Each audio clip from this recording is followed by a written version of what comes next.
Dear students, in this video I am going to teach you second unit poem, The Listeners. You are walking into a grove at 12 noon. You feel that somebody is following you. When you look behind, nobody is there. How would you feel? What would you do? Is there anybody there? Said the traveler, knocking on the moonlit door.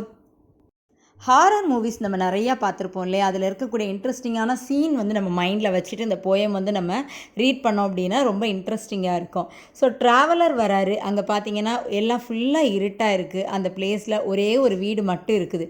அந்த வீட்டோடைய டோரை வந்து அவர் வந்து தட்டுறாரு. அந்த வீட்டோட door வந்து நிலவு வெளிச்சத்தில் தெரியுது. மூன்லிட் அப்படின்னா நிலவு ஒளி. ஸோ அதில் வந்து தட்டிட்டு யாராவது இருக்கிறீங்களா அப்படின்னு சொல்லி கேட்குறாரு. And his horse in the silence champed the grasses. Travel பண்ணி வந்த அந்த குதிரை வந்து வெளியில் வச்சுருக்கிறாரு. அது பார்த்திங்கன்னா புல் சவைக்குது நல்லா. அந்த கிராஸ் அதை சவைக்கிற சத்தம் மட்டும்தான் கேட்குது. Of the forest ferny floor. Ferny means consisting of flowerless plants சொல்லுவோம். பூக்காது, வெறுமனே அந்த பிளான்ஸ் மட்டும் இருக்கும். அதில் இருக்கக்கூடிய காட்டில் பார்த்திங்கன்னா கீழே அந்த கிராஸஸ் இருக்குது. அதை தான் அந்த ஹார்ஸ் வந்து சீவ் பண்ணிகிட்டு இருக்குது. And a bird flew up out of the turret. Turret means a small tower that projects from the wall of a building. So அந்த பில்டிங் மேலே பார்த்தீங்கன்னா ஒரு சின்ன ஒரு டவர் இருக்குது. அதிலேருந்து என்ன பறந்து வருதுன்னா ஒரு பேர்டு வந்து பறந்து வருது. Above the travellers head. அந்த ட்ராவல் பண்ணி வெளியில் வந்து நிற்கிறாரு இல்லையா, அந்த பர்சன் தலைக்கு மேலே வந்து அது வந்து பறந்து போகுது. Now I will read the poem again. Is there anybody there? Said the traveler, knocking on the moonlit door. And his horse in the silence champed the grasses of the forest ferny floor, and a bird flew up out of the turret above the traveler's head. போயமில் இருக்கக்கூடிய அந்த house பார்த்திங்க அப்படின்னா நம்ம horror மூவிஸ்லலாம் வருது இல்லையா, காட்டுக்குள்ளே இண்டிவிஜுவலாக ஒரு ஹோம் இருக்கிற மாதிரி அந்த மாதிரி ஒரு ஹவுஸ் தான் நம்ம எடுத்திருக்கோம். And he smote upon the door again a second time. Is there anybody there? He said. Smote means knocked loudly. திருப்பியும் பார்த்தீங்கன்னா அந்த டோரை வந்து செகண்ட் டைம் கொஞ்சம் சவுண்டாக வந்து தட்டுறாரு. தட்டிட்டு அப்போ ட்ராவலர் என்ன கேட்குறாரு அப்படின்னா, இஸ் தேர் எனிபடி தேர், இப்போ யாராவது உள்ளே இருக்கிறீங்களா அப்படின்னா கொஞ்சம் சத்தமாக கேட்குறாரு. But no one descended to the traveller. Descended means இந்த இடத்துல நம்ம என்ன எடுத்துக்கிறோன்னா, யாருமே வெளியில் வந்து பார்க்கல. அவர் டோரை தட்டுறச்சே ட்ராவலர் வந்து டோர் தட்டுறாரு. பட் அங்கே உள்ளேருந்து யாருமே வெளியில் வந்து அவரை பார்க்கல. No head from the leaf fringed sill.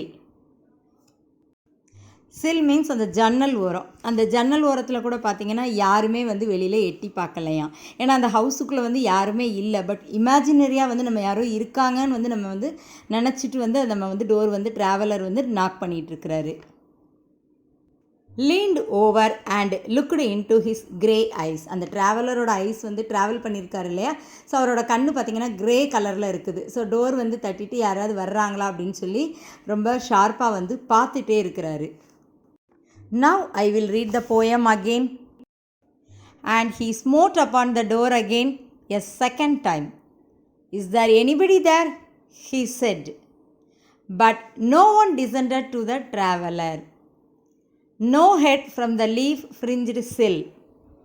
Leaned over and looked into his grey eyes. So traveller வந்து டோரை செகண்ட் டைம் நாக் பண்ணி கூட ஒருத்தருமே வரல. Where he stood perplexed and still. Perplexed means confused. Door knock பண்ணிவிட்டு ஒரு குழப்பமாகவே அதே இடத்துல அவர் நின்றுக்கிட்டே இருக்கிறாரு. But only a host of phantom listeners. Phantom means பல ஆவிகள் வந்து அங்கே கூட்டமாக இருக்குது அப்படின்னு சொல்லி ட்ராவலர் வந்து இமேஜினரி வந்து பண்ணியிருக்காரு. உள்ளே வந்து இவர் டோர் தட்டும்போது உள்ள பல ஆவிகள் கூட்டமாக நின்று அதை கவனிக்குது அப்படின்னு யோசிக்கிறாரு. That dwelt in the lone house then. So அந்த ஹவுஸ் மட்டும்தான் பார்த்தீங்கன்னா அந்த என்டையர் இடத்துல அது மட்டும்தான் இருக்குது. Stood listening in the quiet of the moonlight to that voice from the world of men. So traveller வந்து அந்த டோரை நாக் பண்ணிவிட்டு அமைதியாக அந்த மூன்லைட்டில் வந்து வெளியிலேருந்து கவனிச்சிட்ருக்காரு. உள்ளே ஏதாவது சவுண்டு நமக்கு வருதா அப்படின்னு சொல்லி. வேர்ல்ட் ஆஃப் men அப்படின்னு இங்கே கொடுத்துருக்காங்களே, அதை எதை ரெப்ரசன்ட் பண்ணுது அப்படின்னா, ஃபுல் வேர்ல்டுலேருந்து இவர் ஒரு ரெப்ரசன்டேட்டிவாக போய் அந்த டோரை வந்து நாக் பண்ணுறாரு. பட் ஆனால் இவருக்கு வந்து எந்த ரிப்ளையுமே இதில் வரல. Now I will read the poem again. Where he stood perplexed and still, but only a host of phantom listeners that dwelt in the lone house then stood listening in the quiet of the moonlight to that voice from the world of men, stood thronging the faint moonbeams on the dark stair that goes down to the empty hall. So உள்ள க்ரௌடாக நல்லா கூட்டமாக பார்த்தீங்கன்னா அந்த மாதிரி எல்லா ஆவியுமே இருக்குது. அது எல்லாமே என்ன பண்ணுது அப்படின்னா, அந்த படிக்கட்டு வழியே ஒரு எம்டி ஹால் இருக்குது. அங்கே போய் நின்று வெளியில் இருந்து இவர் டோரை வந்து ட்ராவலர் வந்து தட்டுறதை வந்து அப்சர்வ் பண்ணுது அப்படின்னு இவர் வந்து யோசிக்கிறாரு. Hearkening in an air stirred and shaken by the lonely traveler's call. So ரொம்ப கூர்ந்து ரொம்ப லிசன் பண்ணி அவர் கவனமாக கேட்குறாரு, ஏதாவது அவருக்கு சவுண்டு வருதா அப்படின்னு சொல்லி. பட் பார்த்தீங்கன்னா எந்த ரிப்ளையுமே அவருக்கு இல்லை. Now I will read the poem again. Stood thronging the faint moonbeams on the dark stair that goes down to the empty hall. Hearkening in an air stirred and shaken by the lonely traveler's call. So ஆக்சுவலாக இந்த poem வந்து 36 lines இருக்கிற poem. இதில் வந்து நமக்கு 19 lines மட்டும் தான் கொடுத்துருக்காங்க. இது எதை பேஸ் பண்ணி அப்படின்னா, அந்த ட்ராவலர் வந்து ஏதோ ஒரு ப்ராமிஸை வந்து ஃபுல்ஃபில் பண்ணணும் அப்படிங்கிறதுக்காக அவர் ட்ராவல் பண்ணி அந்த ஹவுஸ் முன்னாடி வந்திருக்காரு அப்படிங்கிற மாதிரி பேஸ் பண்ணி இருக்கிற போயம். பட் நமக்கு வந்து 19 லைன்ஸ் மட்டும்தான் இதில் இருக்குது.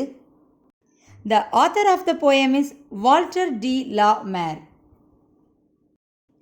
Walter de la Mare was an English poet, short story writer and novelist. So அவர் வெறுமனே நம்ம போயட் மட்டும் எழுதுறதில்ல, ஷார்ட் ஸ்டோரிஸ் நிறையா எழுதியிருக்காங்க, ப்ளஸ் நாவலிஸ்ட்டும் கூட.